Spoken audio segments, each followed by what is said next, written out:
오늘은 과거를 돌아보며 라는 제목으로 함께 말씀 나누도록 하겠습니다. 말씀에 은혜 받으시는 귀한 분들 되시길 소망합니다. 오늘부터 신명기의 말씀으로 또 함께 큐티하며 또 은혜 받기를 또 소망합니다.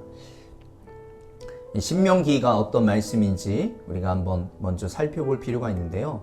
신명기 1장 1절에 이것은 모세가 요단강 동쪽 광야에서 모든 이스라엘 사람에게 선포한 말씀이다.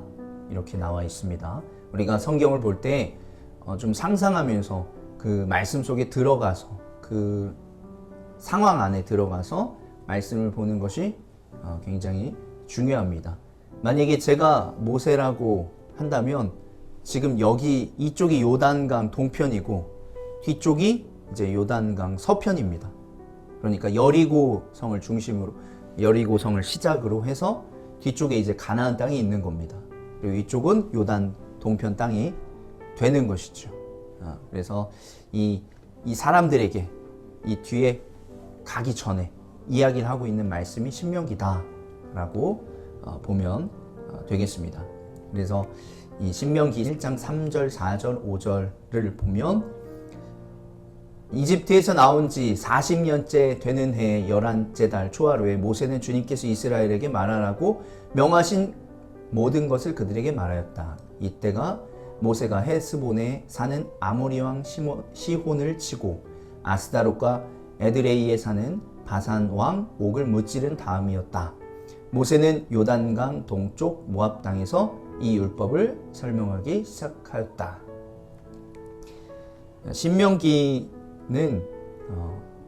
다시 명한다, 다시 말한다라는 의미가 있는 책이라고 보면 됩니다. 출애굽한 백성들을 데리고 이 광야에서 지낸 지가 40년이 된 것이죠. 그리고 하나님께서 이제 가나안 땅으로 가라 이렇게 말씀을 하십니다. 이 요단강만 지나면 이제 제 뒤에 요단강이 아까 있다고 했는데 가나안 땅이 있죠. 요단강만 지나면 이제 가나안 땅입니다. 가나안 땅 앞에서 지난 과거를 회상하면서 이스라엘에게 당부하고 있는 책이 신명기다. 이렇게 보면 됩니다.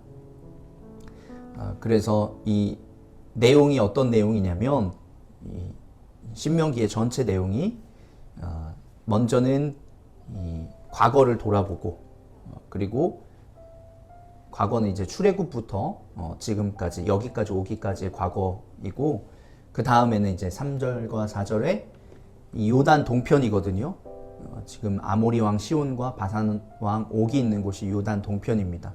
이곳을 무찔렀고 이제 율법을 전하는 신명기가 전체적인 내용이 이런 내용이다. 그래서 과거는 조금 짧게 전하고 율법에 있는 내용을 다시 한번 전하고 있다라고 보면 됩니다. 근데 왜 그런 것을 다시 한번 이야기하냐? 출애굽한 세대들은 불평과 불만으로 또 믿음 없음으로 가나안 땅에 들어가지 못하고 광야에서 죽게 되었죠. 그들의 이제 자녀들이 믿음의 훈련을 통해서 가나안 땅에 들어가게 되었습니다. 그들을 광야 2세대다 이렇게 표현을 하는데 이들에게 하나님께서 출애굽을 하면서 행하셨던 일들, 또 광야에서 하나님께서 행하셨던 일들, 그리고 이스라엘 백성과 하나님과 맺은 언약, 이 율법들을 설명을 해야 됐다라는 거죠. 우리 초등학교, 제가 타이핑을 치면서 초등학교 치려고 하니까 타이핑을 치면서 국민학교라고 치려고 하니까 알아서 초등학교로 다시 바뀌더라고요. 예. 근데 초등학교 말고 이제 국민학교 시대를 또 지나오신 분들도 있죠. 저도 이제 국민학교에서 바뀔 때였던 것 같은데 이 국민학교 얘기만 들어도 생각나는 것들이 있지 않습니까? 예. 옛날에는 난로 위에 주전자 놓고 뭐 이렇게 했다고 그렇게 하기도 하는데 또 옛날 사진들, 또 추억 돋게 하는 노래, 아니면 고향, 이런 단어들은 우리의 추억을 일깨우고 또 감성을 자극하죠. 우리에게 과거는 행복도 있지만 행복만 있지 않고 또 힘들고 어려운 때도 있었습니다. 하지만 또 행복한 때도 있었죠. 때로는 우리가 기억하는 것이 건강하고 유익할 수 있습니다. 모든 것을 다 기억하는 게. 하지만 사람은 시간이 지나면 그 기억이 희미해집니다. 희미해지는 과거와 기억 속에서 우리에게 필요한 것은 무엇이냐면 반복되는 실수를 저지르지 않고 또 과거를 통해 깨달은 것을 실행해야 된다는 것이죠. 신명기는 이스라엘에게 하나님은 어떤 분이고 또 그분이 무엇을 하셨는지를 기억하라고 당부하고 있습니다. 옛 세대는 불신앙으로 광야에서 40년 동안 방황하다가 죽었습니다. 그들은 애굽을 떠나기는 했지만 약속의 땅인 가나안 땅에 들어가지 못했죠. 그들이 왜 들어가지 못했는지를 반성하고 돌아봐야 된다는 얘기죠. 모세는 그 믿음 없는 세대들의 자녀들이 약속의 땅에 들어갈 수 있도록 준비시키고 훈련시켰습니다. 그리고 나서 모세는 그 광야 2세대들을 위해 행하신 하나님의 크신 행동들을 강조하는 역사의 교훈을 주고 또 율법을 다시 강조하고 있다라고 보면 됩니다. 역사의 교훈은 무엇일까요? 모세가 강조하고 하나님께서 말씀하신 역사의 교훈은 이스라엘 백성들은 하나님께 하신 일들을 바라보면서 소망을 품고 하나님을 따라가기만 하면 된다. 하나님께서 행하실 것이기 때문에 하나님의 말씀을 듣고 순종해야 한다. 그리고 하나님을 온전히 사랑해야 한다. 이런 교훈들을 마음에 새길 때 그들이 약속의 땅에 들어가고 차지할 수 있는 마음의 준비가 된 것이다 라고 볼 수 있는 것입니다. 우리가 연말에도 우리의 과거를 돌아봤지만 이제 또 연초가 되었잖아요. 우리 역시 하나님께서 우리에게 어떠한 은혜와 사랑을 베푸셨는지를 떠올려 보고 하나님을 신뢰하며 사랑하며 순종하겠다고 또 새롭게 다짐하는 시간이 오늘이 되시길 소망합니다. 오늘 우리가 읽은 신명기 3장 12절부터 22절까지의 내용은 좀 성경은 항상 한번 읽으면 잘 이해가 되지 않는 부분들도 많이 있습니다. 그래서 제가 간단하게 말씀드리면 이스라엘 백성들이 이제 요단 동편을 차지한 내용입니다. 이 요단 동편에 아모리 왕 시온과 바산 왕 옥이 있었다. 그들을 무찔렀고 또한 그 땅을 르우벤, 갓, 므낫세 반 지파에게 주었다. 이런 내용으로 보면 됩니다. 그런데 이것으로 끝나지 않고 우리 18절에 보면 그때 내가 당신들에게 명령하였습니다. 주 당신들의 하나님은 당신들에게 요단강 동쪽에 있는 이 땅을 주셔서 차지하게 하셨습니다. 그러므로 당신들은 당신들의 동기인 이스라엘의 다른 지파들도 땅을 차지할 수 있도록 도와주어야 합니다. 당신들의 용사들은 무장을 하고 이스라엘의 다른 지파들보다 앞서서 요단강을 건너 가십시오. 이제 20절 보면 주님께서 당신들과 마찬가지로 당신들의 동기들에게도 편히 쉴 곳을 주실 것이니 그들이 주 당신들의 하나님이 요단강 서쪽에 마련하여 주신 땅을 차지한 다음에라야 당신들은 제각기 내가 당신들에게 준 이 땅으로 돌아올 수 있습니다.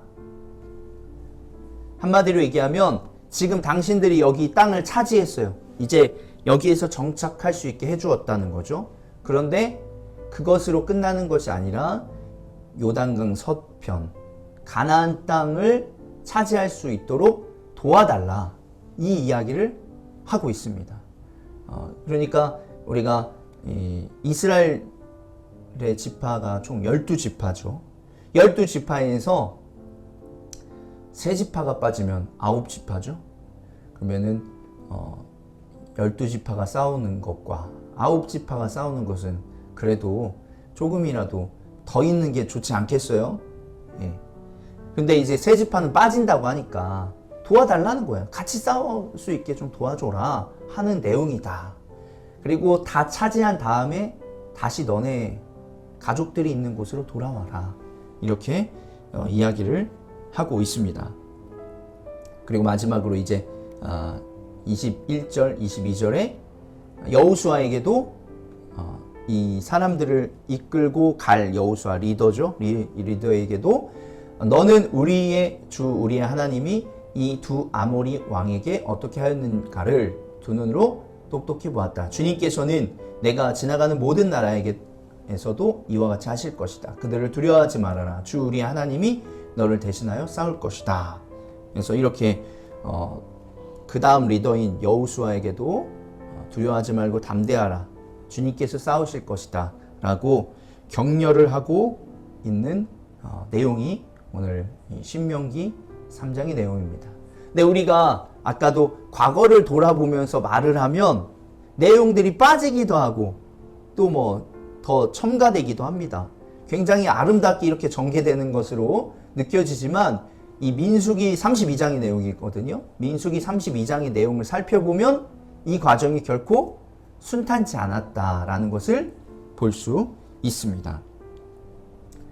쉽게 얘기해서 아까 세 지파 있죠? 르우벤, 간, 므낫세 반 지파는 이제 땅 차지하고 들어가기가 싫었어요. 예, 싫었는데 뭐라고 얘기하냐면 우리 이 땅 이제 차지했으니까 우리는 여기서 살겠습니다.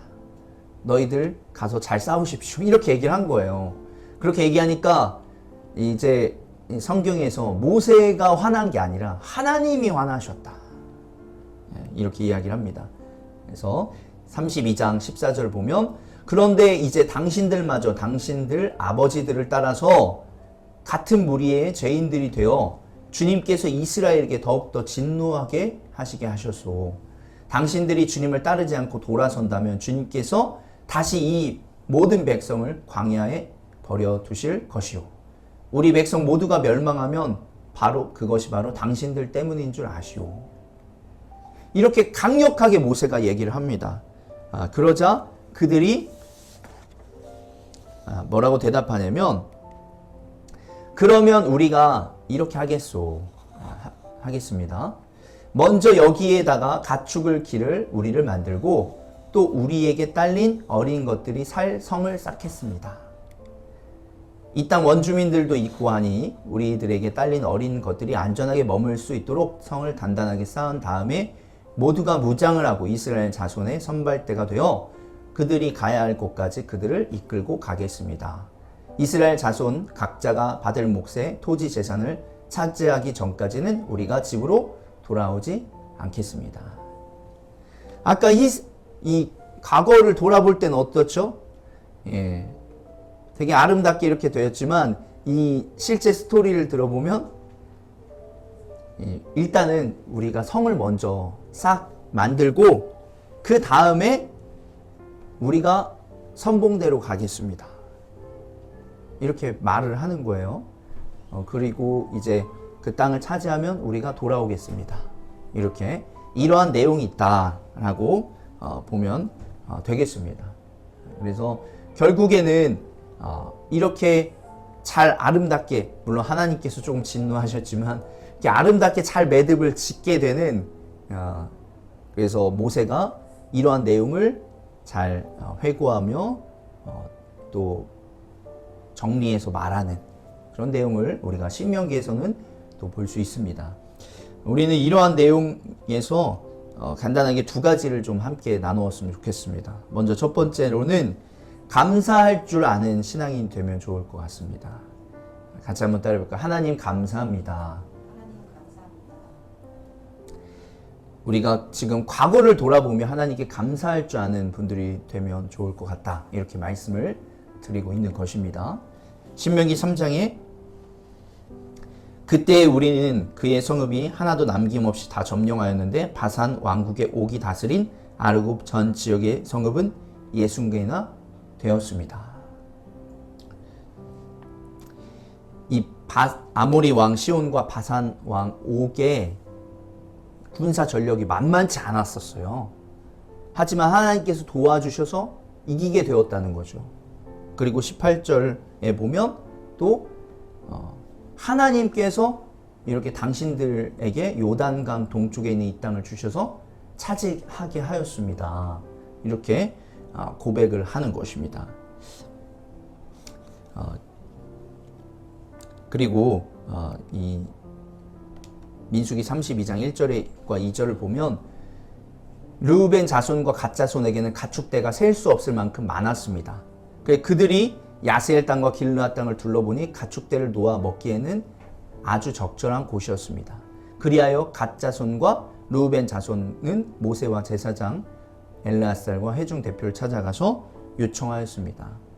이 내용을 살펴보면 물론 하나님께서 이 땅을 그 전쟁에 승리하게, 어려운 전쟁을 승리하게 해주셨어요. 그런데 이 르우벤 자손과 갓 자손과 므낫세 반지파가 보니까 여기가 너무 좋은 땅인 것 같은 거죠. 그래서 여기에서 살 수 있도록 좀 해주십시오 하니까 또 허락을 해준 거예요. 그러니까 전쟁에도 승리하게 해주시고 이 땅도 차지하게 해주시고 살 수 있게도 해주셨다. 얼마나 지금 이상적인 일들이 계속 일어나고 있는 거죠. 우리 믿는 사람들은 이 과거를 돌아보면서, 지난 한 해를 돌아보면서, 그리고 또 앞으로 우리가 또 올 한 해를 살아가야 되는데 하나님께서 우리에게 행하신 일들이 있다면 감사해야 된다는 것이에요. 신앙이 없는 사람들, 오늘 말씀을 보면서 신앙이 없는 사람들은 이런 좋은 결과가 나오면 어떻게 반응을 할까요? 전쟁 누가 치렀어요? 하나님이 치렀어요? 우리 이스라엘 백성들이 치렀죠? 맞죠? 그렇게 생각한다는 거예요. 하나님의 도움이 있었다라고 생각하기보다는 어떤 좋은 결과나 좋은 것들, 성과를 내면 다 누가 한 것이라는 거예요?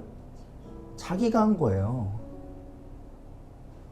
자신들이 목숨 걸고 싸웠는데 왜 하나님께 감사해야 되냐, 이렇게 생각한다는 거죠.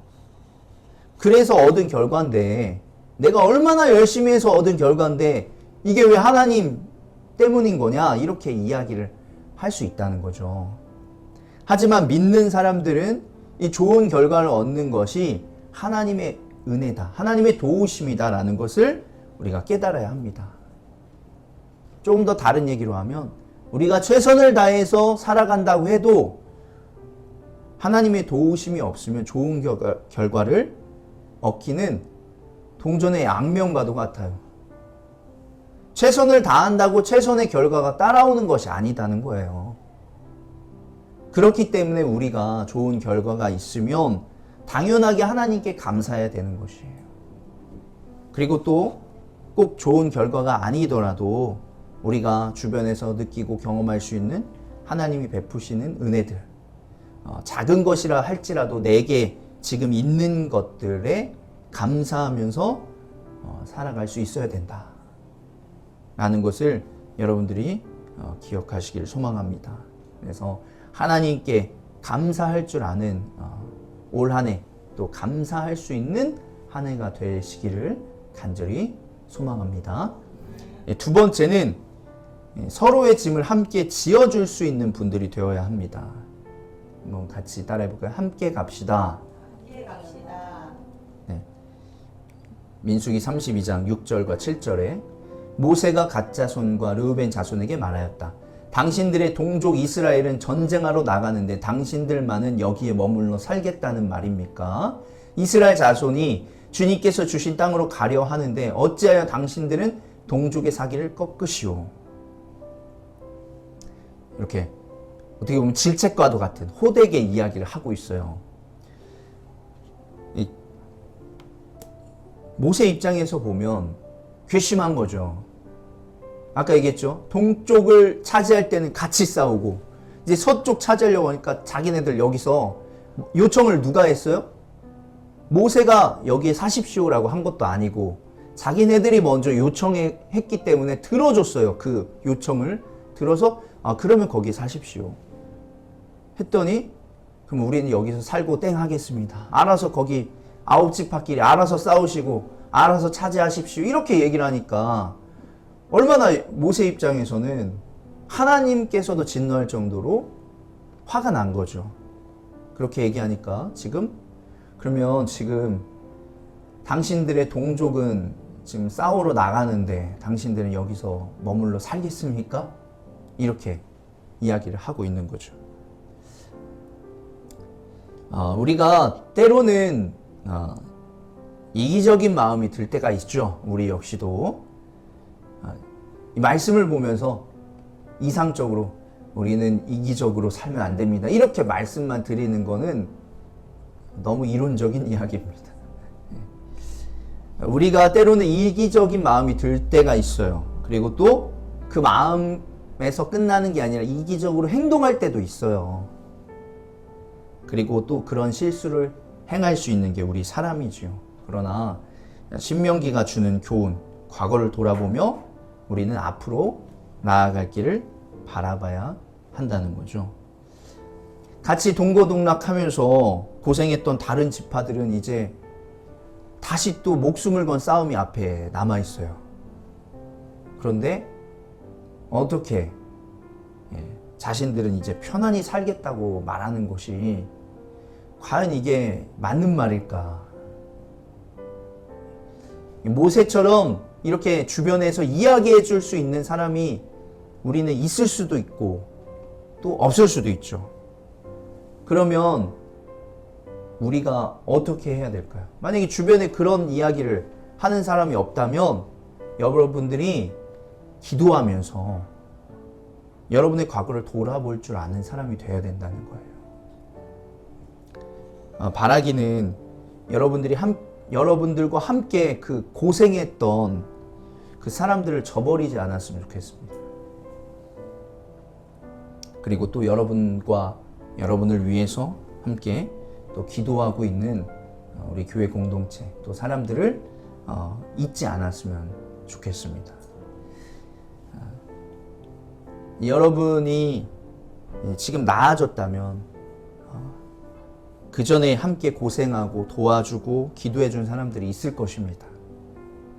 그리고 또한 지금 여러분이 나아졌겠지만 그 여러분과 과거에 함께 했던 사람들은 아직도 여전히 힘들어하고 어려워하고 있는 사람들도 있을 수 있다는 거죠. 그 사람들을 여러분들이 찾아가서 좀 도와줄 수 있는 분들이 되면 좋을 것 같습니다. 같이 고생했던 사람들이라는 거예요. 함께 나의 과거에 함께 했던 사람들이라는 거죠. 나는 지금 괜찮아졌다라고 볼 수 있고, 또 아니면 아직도 힘들고 어려울 수 있겠지만 적어도 어떠한 상황에 놓였던지 간에 여러분과 함께 힘들고 어려운 시간들을 보냈던 사람들은 여러분들이 저버리지 않고 잊어버리지 않았으면 좋겠습니다. 그래서 여러분들이 여러분과 함께하고 있는 사람들, 그들을 바라보며 또 기도해주고 그들의 짐을 또 함께 들어줄 수 있는 분들이 되길 소망합니다. 이 세상은 모든 것이 다 관계로 연결되어 있습니다. 관계가 끊어지고 고립된다면 사람을 어둡게 만들고 외롭게 만들고 결국 죽어가게 만듭니다. 반대로 올바른 관계가 우리에게 많아질 때 우리는 행복감을 누릴 수 있는 거죠. 그래서 여러분들이 함께 짐을 지어줄 수 있는, 짐을 함께 들어줄 수 있는 분들이 되면 좋을 것 같습니다. 이기적이다, 이기적이지 않다, 이것의 차원을 뛰어넘어서 함께 도와주고 협력할 수 있는 여러분들이 되시기를 간절히 소망합니다. 이 이야기를 들으면, 이 말씀을 들으면서 또 생각나고 떠오르는 사람들이 아마 있으면 좋을 것 같습니다. 그래서 그들을 위해서 여러분들이 계속적으로 기도해 주시고 또 나아갈 수 있기를 소망합니다. 또 신앙적으로 바라보자면 어렸을 때부터 여러분들이 신앙생활을 하신 분일 수도 있겠지만 또 중간에 또 하나님을 만난 분들도 있을 거 아니에요. 여러분과 같은 나는 지금 예수님을 믿어서 너무 행복하고 감사한데 그러지 못한 분들 한번 떠올려 보시면서 그들에게 또 복음을 전할 수 있기를 간절히 소망합니다. 말씀을 마무리합니다. 과거는 돌이킬 수 없죠. 과거를 통해 나아갈 수 있기를, 나아가는 여러분들이 되기를 간절히 소망합니다. 그래서 감사할 줄 아는 신앙인, 함께 짐을 지어줄 수 있는 신앙인이 되시길 소망하며, 이미 받은 것에 감사하며 욕심보다는 하나님께서 행하실 일들을 기대하며 여러분 주변에 있는 사람들과 함께 살아갈 수 있는, 함께 갈 수 있는 여러분들이 되시기를 주의 이름으로 축복합니다. 아멘.